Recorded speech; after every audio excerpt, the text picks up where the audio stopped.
Gold trusted gold buyers. మీరు తాకట్టు పెట్టిన బంగారాన్ని విడిపించి ఈ రోజు ఉన్న మార్కెట్ ధరకు కొనబడను.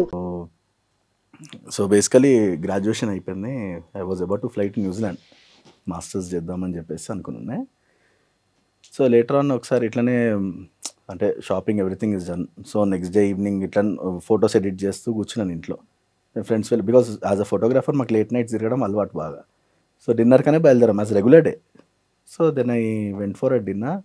హార్డ్లీ ఇంటి నుంచి ఒక 2 kilometers వెళ్ళేసరికి I met with an accident. ఒక అతను తాగేసి వచ్చి హీ వాజ్ ఆన్ జీప్, నేను 2-wheeler. సో జీప్తో గుద్దితే యాక్సిడెంట్ అయింది. ఎక్కడ? బెంగళూరు? హైదరాబాద్లోనే. ఇంటి దగ్గరే 2 kilometers. Before marriage? Before marriage. Okay. So అంటే తను తాగేసి వచ్చి గుద్దడం వల్ల on the spot I was blank, అంటే లెగ్ ఇవన్నీ స్మాష్ స్పాట్లో. సో హెవీ ఇంపాక్ట్ అసలు. 2013, 21 నా ఏజ్ అప్పుడు. సో ఐ మీన్ అంటే accident moment it was like అసలు ఎక్స్పెక్ట్ అంటే నాకు ఎలా అయిందో ఇప్పటికీ తెలియదు. ఇది బ్లాంక్ కదా, ఫ్రాక్షన్ ఆఫ్ సెకండ్స్లో అయిపోయింది మొత్తం. సో నేను లేచేసరికి లెగ్ ఇట్లా కింద వేలాడుతూ ఉండే మొత్తం. మొత్తం ఈ పార్ట్ ఈ సైడ్ పార్ట్ కానీ హ్యాండ్ పార్ట్స్ కానీ మొత్తం డ్యామేజ్ ఆల్మోస్ట్. అంటే ఆల్మోస్ట్ ఇక చూడగానే అనిపించేసింది మెస్ అయిపోయింది లైఫ్ అని చెప్పేసి అర్థమైపోయింది అప్పుడే. ఓ మై గాడ్, అసలు చాలా ఎక్స్పెక్ట్ చేయరు అసలు. సో ఆ టైంలోనే డిప్రెస్డ్ అయ్యారు మీరు? డిప్రెస్డ్ కంటే కూడా అంటే ఏంటంటే ఒక ప్లాన్డ్ లైఫ్ ఉంటుంది, అది ఒక్కసారి ఆ ప్లాన్ లైఫ్ కొలాప్స్ అయిపోతే ఏం చేయాలో తెలియదు మనకి. హాస్పిటల్లో tantrums was like too much. ఇంకా అది చాలా అంటే అంటే ఇప్పుడు డాక్టర్ వస్తుందని తెలుస్తూనే మన బీపీ హై రేజ్ అయిపోతుంది మనకి. అంటే అంత సివియర్ ఉండే నాకు. తర్వాత ఆ పర్సన్ ఏమైనా కలిసాడా? యాక్చువల్లీ ఒక పర్సన్ వెళ్ళేసి he bought a vehicle number. Actually అదేంటంటే ఓల్డ్ రిజిస్ట్రేషన్ వెహికల్స్, రికార్డ్స్లో ఉండదు అది.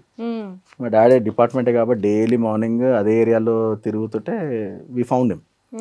అప్పటికి ఈజ్ అండర్ గ్రౌండ్. తను అబ్బాయి లేకుండే, వాళ్ళ ఫాదర్ ఉంటే వాళ్ళ ఫాదర్తో మాట్లాడి క్లెయిమ్ చేసుకొని హాస్పిటల్ ఖర్చు ఇవన్నీ వాళ్ళతోనే పెట్టించాం యాక్చువల్లీ.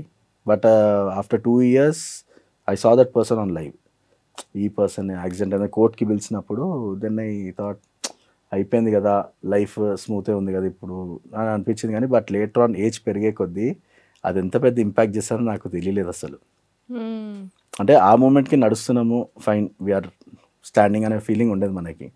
బట్ లేటర్ నా చిన్న మిస్టేక్ వల్ల ఎవరో తాగేసి వచ్చి చేయడం వల్ల ఇట్ ఎఫెక్టెడ్ అ లాట్. ఇప్పుడు ఏదైనా చేద్దాం అనుకున్నా కూడా I wanted to become a cinematographer. అది ఇప్పుడు కాదు, చేద్దాం అనుకున్నా కూడా కష్టము. ఎందుకంటే హ్యాండ్లింగ్ బిగ్ కెమెరాస్ అనేది కూడా పరిగెత్తడం మనం చాలా ఉంటుంది. సో అట్లా చాలా చాలా మటుకు కాంప్రమైజ్ అయ్యి ఐ మీన్ టు సే ఇప్పుడు అందరిని అలాగా స్ట్రాంగ్ ఉంటారని గ్యారంటీ లేదు మరి. సో ఆబ్వియస్లీ ఇప్పుడు అట్లాంటి సిచ్యువేషన్లో మనం ఎట్లా కోపవుతాం అనేది ఇంపార్టెంట్. సో కొన్ని మిస్ అవుతూ ఉంటారు లైఫ్లో కదా. యా. సో మీరు ఫిజికల్ యాక్టివిటీస్ చేసేటప్పుడు జిమ్లో చాలా ఎక్కువ వెయిట్స్ లిఫ్ట్ చేస్తూ ఉంటారు కదా. నేను రీసెంట్గా వీడియో చూసే దాంట్లో మరి లెగ్కి వెయిట్ పడదంటారా? పడుతుంది. So everything comes with practice అండి. పర్వాలేదా మరి?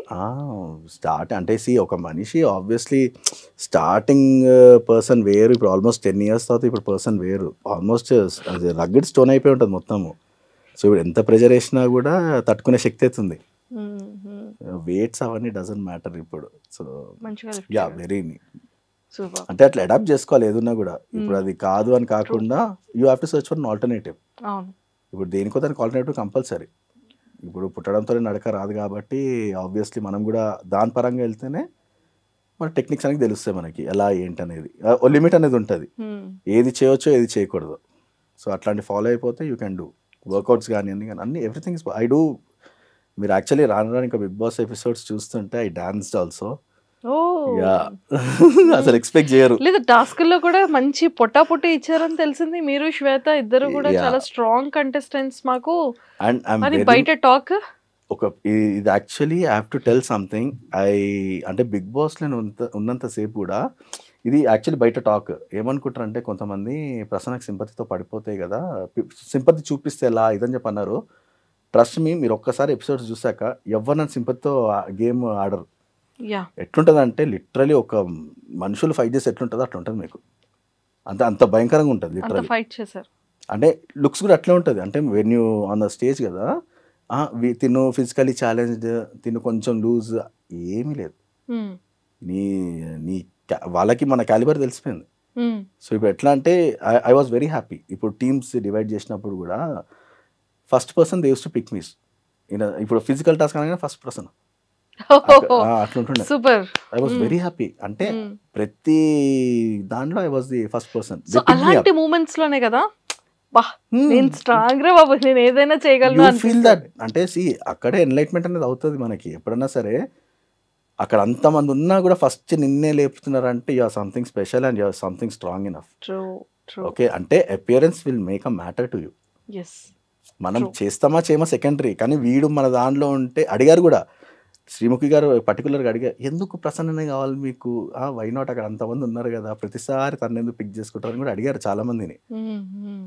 వాళ్ళు అన్నది ఒకటే మాట ఏంటంటే he's physically, mentally, emotionally very strong. So ఆ ఒక్క దాంతో I feel very much happy. I mean you're almost successful there only. ఒక మనిషికి మనము హోప్ ఇస్తున్నాం అంటేనే యూఆర్ సక్సెస్ దేర్. సూపర్ అండి ప్రసన్న గారు. అండ్ యాజ్ ఏ ఈ యాడ్ వచ్చిన తర్వాత కామనర్స్కి కూడా బిగ్ బాస్ ఇలా చేస్తుంది, కంటెస్ట్ చేయొచ్చు అని తెలిసిన తర్వాత వాట్ యూ ఫెల్ట్? అంటే మీరు